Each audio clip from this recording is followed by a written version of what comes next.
Bapak Ibu Saudara-saudari yang terkasih, saya hari ini dari pagi sejak misa yang pertama tadi yang jam 6 saya senang karena ternyata banyak umat tetap merayakan Ekaristi ke gereja meskipun di hari Kamis. Semoga ini bukan karena salah lihat jadwal, sudah berangkat ke kantor, baru ingat di jalan, wah ternyata libur, lalu belok ke gereja.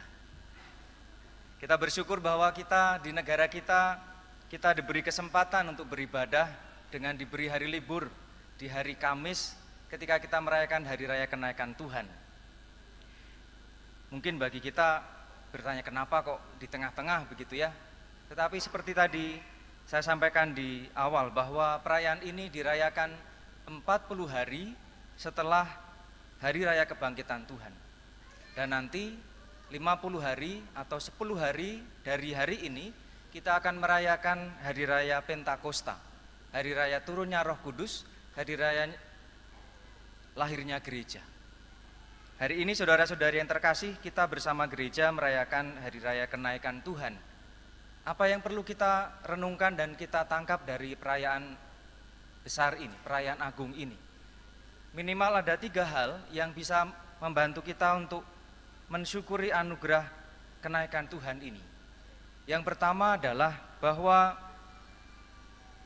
kenaikan Tuhan ke surga, kembalinya Tuhan ke surga adalah Yesus yang setelah bangkit menampakkan diri kepada para rasul dan para murid, akhirnya meneguhkan para rasul bahwa dia naik ke surga dengan tubuh dan keilahiannya.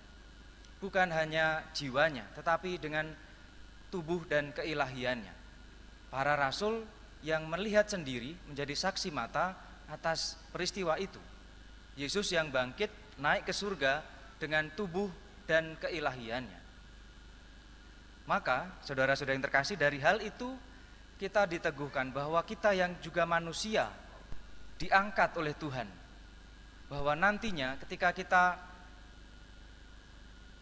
kembali kepada Tuhan, kita juga akan ikut bersama dengan Yesus naik ke surga. Karya keselamatan bukan hanya selesai pada kebangkitan Tuhan, tetapi berlanjut pada kenaikan Yesus ke surga yang mengangkat kita, yang mempersiapkan bagi kita tempat di surga. Dan bagi kita yang masih ada di dunia, Yesus menjanjikan Roh Kudus untuk menyertai kehidupan kita. Sehingga saudara-saudari yang terkasih, dengan kenaikan ke surga ini, Yesus meneguhkan kita bahwa kita pun yang hidup pada saat ini akan mengikuti Yesus dalam hidup sengsara, wafat, kebangkitan, dan kenaikannya ke surga. Perjalanan hidup kita juga akan seperti itu, mengalami hidup, mengalami perjuangan, mengalami kematian, dan kita akan dibangkitkan bersama Yesus. Tapi bukan hanya berhenti di situ, kita akan diangkat ke surga bersama dengan Yesus. Itu hal pertama yang hendak kita syukuri dalam perayaan hari raya kenaikan Tuhan ini.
Dari yang terkasih, perayaan kenaikan Tuhan ini menegaskan kembali tugas kita.